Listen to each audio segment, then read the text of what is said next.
베드로가 욥바까지 왔을 때는 엄청난 일이 벌어졌습니다. 물론 8년 된 중풍병자인 에니야를 고친 사건과 더불어 이 욥바에서는 죽은 다비다를 고친 이 사건이 이어집니다.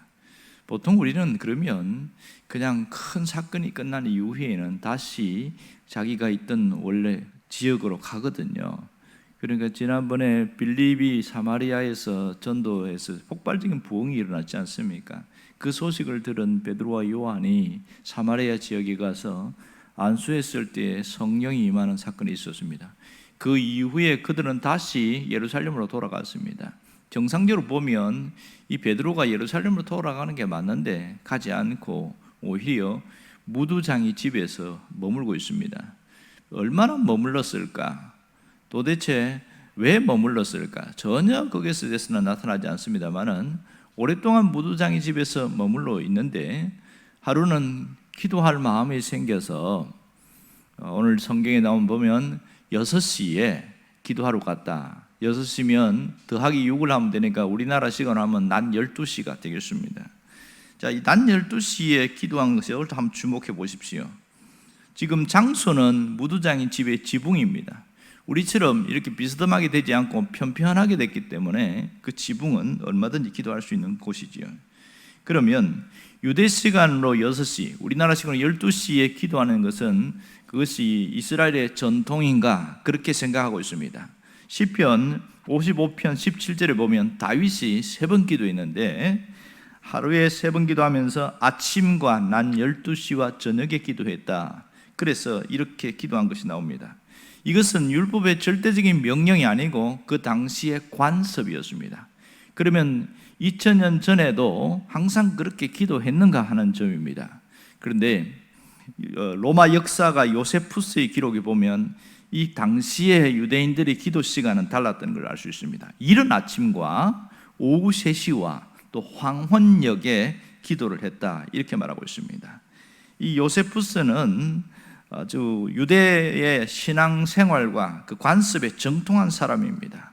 그는 유대인의 제사장의 아들로서 그렇게 역사 기록을 하고 있었는데요. 그러니까 요세푸스의 기록에 따르면 베드로가 기도한 낮 12시는 당시 유대의 관습상 정규 기도 시간이 아니었습니다. 그 당시에 하루에 3번씩 기도하기는 했습니다만은 낮 12시는 너무 뜨거운 시간이라서 기도를 피합니다. 거의 오후 3시쯤 기도를 많이 한다는 것이 정설입니다. 그러니까 베드로가 갑자기 기도하고 싶은 마음이 생겨서 지붕에 올라가서 기도한 것은 맞지요. 옥상에 올라가서 기도했는데 거기서 환상을 보았고 또 환상 중에 부정한 짐승을 먹으라는 하나님의 음성이 들리게 됩니다. 그럼으로써 자기의 편견을 버리게 되어지는데 이 과정 속에서 우리는 이런 생각을 하게 되어집니다. 만일 이 환상이 없었다면 과연 베드로는 고넬료에게 갔을까? 이런 의문점을 갖게 됩니다. 틀림없이 안 갔을 겁니다. 그는 이방인들에게 자기가 직접 가서 복음을 전한다는 것은 상상도 할 수 없는 일입니다. 오히려 복음 전파에 대한 필요성을 전혀 느끼지 못하고 있었고 이방인들이 그냥 자신들이 스스로 믿는 것에 대해서는 완료하지 않지만 내가 직접 가서 복음을 전한다. 상상할 수 없는 일이죠. 여기서 우리는 이런 생각을 할 수 있죠. 만일 베드로에게 기도하고 싶은 그런 마음이 생기지 않았으면 어떻게 되었을까? 과연 고넬료에게 갈 수 있었을까? 사람들이 찾아왔을 때에 저희 주인이 보내서 왔습니다. 이럴 때 흔쾌히 수락할 수 있을까? 결코 그렇지 않을 겁니다. 혹시 기도하고 싶은 마음이 들었더라도 실제로 그 뜨거운 태양이 비치는 낮 12시에 기도를 안 했다면 어떻게 되었을까요? 기도를 하기는 했지만 환상을 보지 못했으면 어땠을까요? 그가 환상은 보았지만 그게 무슨 뜻인지를 모르고 있었다면 그는 과연 고넬료에게 갔을까요? 이런 것이 우리의 의문점입니다. 분명한 하나님의 음성을 듣지 못했다면 그는 일면식도 없는 고넬료에게, 그 이방인 고넬료에게 결코 갈 수 없다는 것을 우리가 알 수 있습니다. 아무리 간청을 해도 자신이 믿는 그 신앙 정통과 너무 위배되기 때문에 안 간다는 게 맞습니다. 그러나 우리는 뒤에 이어지는 이야기 보면 고넬료의 집에 그냥 갔다 해서 단순하게 생각하는데 사실은 이건 굉장히 혁명적 사건이라고 알 수 있습니다. 그러면 어떻게 해서 이런 변화가 있었느냐? 우리가 여기서 알 수 있는 게 뭐지요? 모든 사람의 배후에서 역사하시는 하나님이 있다는 것을 알아야 됩니다.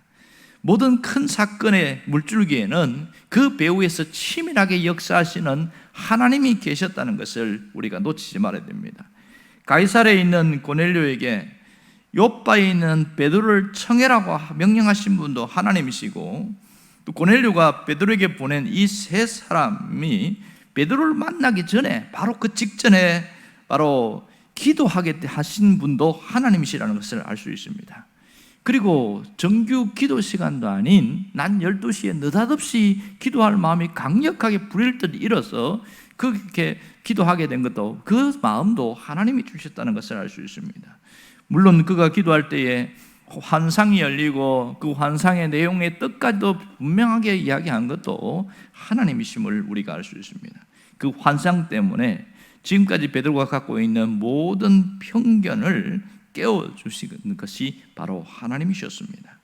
그러므로 우리가 여기서 주목할 것은 하나님의 역사입니다. 하나님의 역사가 언제 일어났는가, 이것을 한번 봐야 됩니다.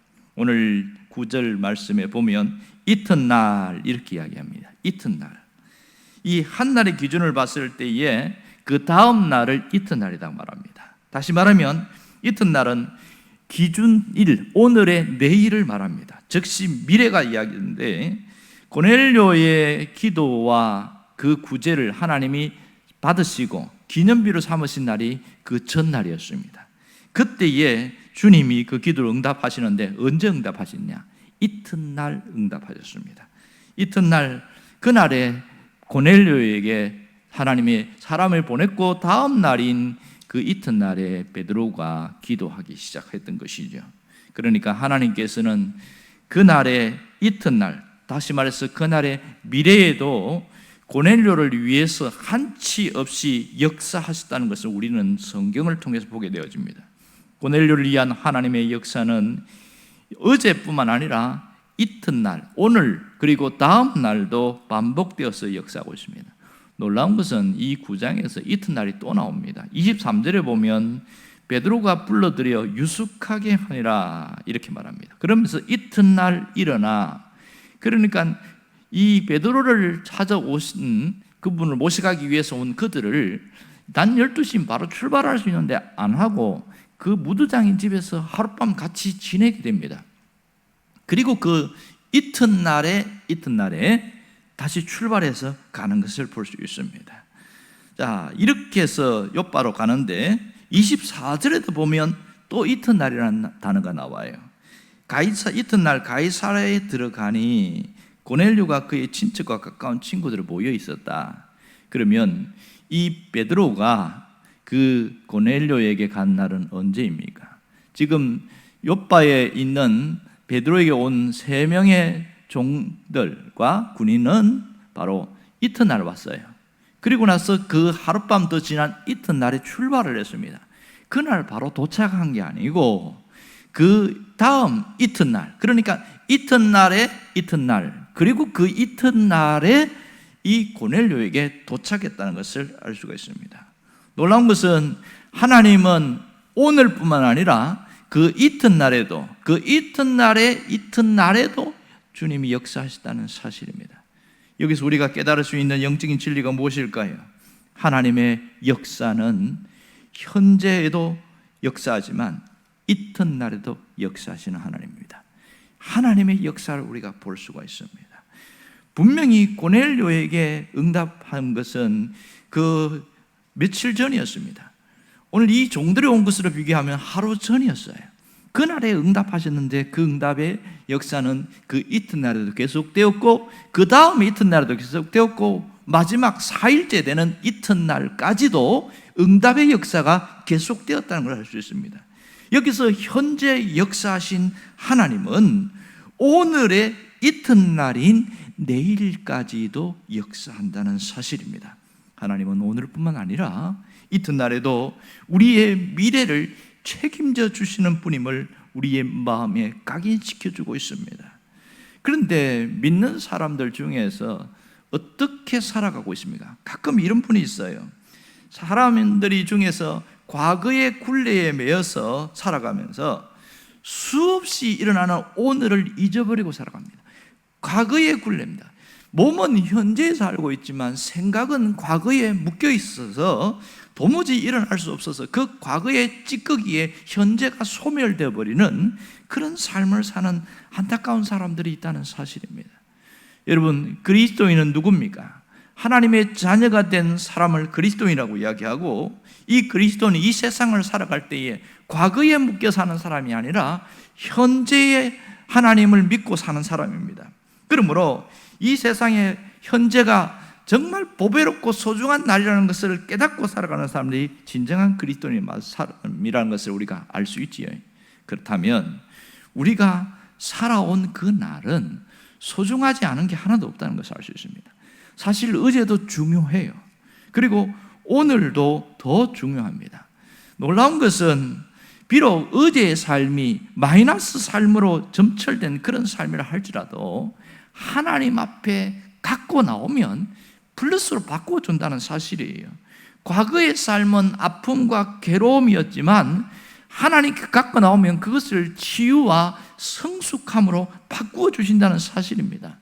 과거에 사건이 있었고 상처가 있었고 어려움이 있었지만 그것이 십자가를 통과하고 난 이후에는 완전히 달라지게 되어집니다.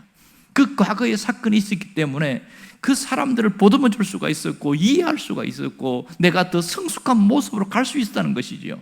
과거에 그 사건이 없었으면 오늘 내가 그 사람들을 볼 때 그 아픔을 어떻게 이해하겠습니까? 그러므로 우리가 과거의 그 날들을 모두 안 좋게 볼 게 아니라 예수 그리스도 안에서 새롭게 변화되는 모습으로 가는 것이 대단히 중요합니다. 그러므로 어제와 오늘이 가치가 있는 것은 어제는 오늘의 바탕이요 오늘은 내일의 관문인 까닭입니다. 어제도 오늘도 내일로 연결되어 있다만 비로소 우리의 삶은 값어치가 있게 되어집니다. 그리스도인들의 어제와 오늘이 가치 있게 여겨지는 것은 하나님께서 주시는 내일과 이어지기 때문에 그렇습니다. 놀라운 것은 여러분들이 과거의 삶, 그 현재에 뭐 아무것도 이루지 않는다고 해서 답답해하지 말아야 합니다. 우리는 이것을 압니다.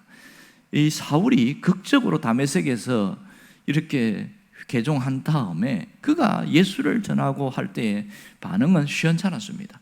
다메섹에서도 반대했고 예루살렘에서도 거친 반대가 있을 때 할 수 없이 길리기아 다소인 고향에서 무려 13년간 아무런 미래가 없는 청년처럼 그렇게 보내게 되어집니다. 여러분, 현실로 보면 실패자처럼 보이는 그가 13년 동안 고향에서 보낼 때에 어떤 생각이 들까요? 사람들은 저 인생 끝났다 이렇게 생각하지 않습니까? 그러나 이 사울이 바울이 되기 위해서 필요한 시간이기 때문에 하나님이 허락한 시간이라는 것을 알 수가 있습니다. 자신의 능력으로는 아무것도 할 수 없다는 것을 몸으로 체질화시키고 하나님의 능력으로 살아가야 된다는 것을 그 긴 13년 동안의 기간이 필수적으로 필요했다는 것을 우리는 결국 알게 되어집니다. 그러므로 사울에게 13년의 칩거 생활은 한 송이 국화꽃을 피우기 위한 시간이었다는 것을 잘 알게 됩니다. 우리는 서정주 시인의 국화옆에서라는 시를 알고 있습니다. 이 국화옆에서 시는 이렇게 시작됩니다. 한 송이의 국화꽃을 피우기에 봄부터 소쩍새는 그렇게 울었나 보다. 한 송이의 국화꽃을 피우기에 천둥은 먹구름 속에서 또 그렇게 울었나 보다. 그리고 아쉬움에 가슴 조이던 먼 젊음의 뒤안길에서 이제는 돌아와 거울 앞에 선 내 누민같이 생긴 꽃이여 노란 내 꽃잎이 피려고 간밤에 무서리가 저리 내리고 내게는 잠도 오지 않았나 보다. 이 시는 굉장히 유명합니다. 이 한 송이 국화의 꽃망울이 터질 때까지 미래가 오지 않는 것처럼 보였습니다. 소쩍새가 울어대는 봄도 천둥이 포효하는 그 여름도 무서리가 사방을 지나는 잠 못 이루는 그 밤을 지나는 가을이 되어서야 비로소 국화꽃 한 송이가 피게 되었습니다. 여러분, 우리도 살아가면서 마치 소쩍새가 목이 터지라 울고 싶을 정도로 힘겨운 인생을 살아가는 사람도 있습니다. 포효하는 그 여름의 천둥처럼 인생이 주체할 수 없을 만큼 힘든 사람도 있고요, 인생의 무서리로 인해서 불면의 잠을 보내는 사람도 있습니다. 그런데 여기서 하나님이 있는 것을 아는 사람은 그곳에서 절망하지 않고 기뻐하게 되어집니다. 왜 그렇습니까? 내가 하나님께 삶을 의탁하는 한 뭐가 달라져요? 그 속에서 진리의 꽃을 피우기 위해서 하나님께서 역사하신다는 걸 알기 때문에 그렇습니다. 하나님은 이튿날에 역사하시는 하나님인 것을 우리가 분명히 깨닫게 되어집니다. 그렇다면 오늘 우리가 어떻게 해야 되는 것이죠? 오늘 내 마음을 주님께로 향하는 것이 대단히 중요합니다. 내가 나의 삶을 주님께 의탁하게 되어질 때 우리의 인생은 완전히 달라진다는 것을 알 수 있습니다. 하나님께 의탁하는 그 삶은 모든 인생의 질곡이 오히려 새롭게 빚어지고 다듬어지는 그 시간이 된다는 것을 알아야 합니다.